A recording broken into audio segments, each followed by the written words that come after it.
It's December the 31st, 1944, New Year's Eve.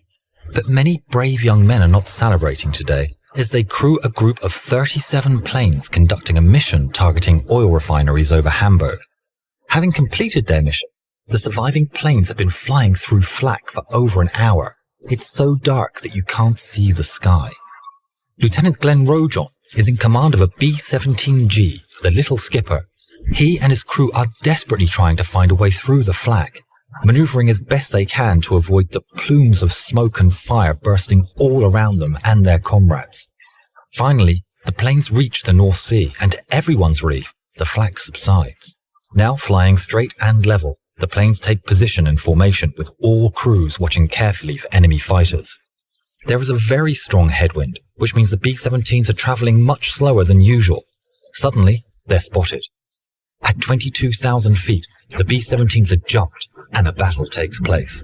There are countless enemies, and wave after wave of German Me-109 fighters buzz and strafe the American planes. Staying in tight formation is the best defense, but the fighters are relentless, and many B-17s are lost. The Me-109s are coming in so close on their attack runs that the faces of their pilots can be seen by Rojon and his crew. B-17s are known for their resilience, but they can only take so much damage. With so many planes going down, the lucky lassie becomes the alternate leader, and the planes take action to form a tight defensive formation around it. There's a flash, and Rojon sees a terrible sight of the plane in front of him being badly hit, slide out of formation and drop down towards the sea below. The fighters are swarming all over, and Lieutenant Rojon needs to fill the gap in the new formation. Determinedly gunning his plane forward, he increases the speed to fill the gap and restores the defensive integrity of the formation, trying to make it home. The Me-109s, though, are merciless, and just underneath Rojon's plane, another B-17, the 9 Lives, has been hit. The plane is still flying, but the pilot and co-pilot have been taken out. Unbeknownst to Lieutenant Rojon, with no one at the stick, the 9 Lives starts to drift up. Inside the Little Skipper, there's a sickening crunch as an impact runs through the plane. Rojon, confused and shocked, looks at his co-pilot, Lieutenant William G. Leake. The plane starts to feel heavy and lurches down. They both pull back on the stick and manage to keep her flying, but something is seriously wrong. It's at this point they realize that they have collided and are locked together in flight with another B-17. The 9 Lives had crashed the top of its fuselage into the bottom of the Little Skipper. The top gun turret of the bottom plane was locked in the bottom of the top plane, the 2 bombers flying almost perfectly aligned, the tail of the lower plane being slightly to the left of Rojon's tailpiece. They were stuck together, as Bill Leake later recalled, like dragonflies. In the lower plane, 3 of the engines are still running, as are all 4 of the top planes. However, a fire has broken out in the stopped engine, which in the crash has damaged the hydraulics and the electrics of the Little Skipper, and the planes were quickly losing altitude. Rojon tries in vain to separate the aircraft through various maneuvers, but it's impossible. Knowing it would be extremely dangerous to try and make it back to England, he reluctantly decides to head back to Germany. Bailing out over the water was extremely risky, so the best bet is to try and limp to shore to give the crew the best chance possible. With fire spreading, Rojon takes the decision to cut the Little Skipper's engines. In an amazing show of airmanship, the pilot and co-pilot managed to coax the locked planes around and head back to Germany. Approaching the coast, they're spotted by German aircraft batteries.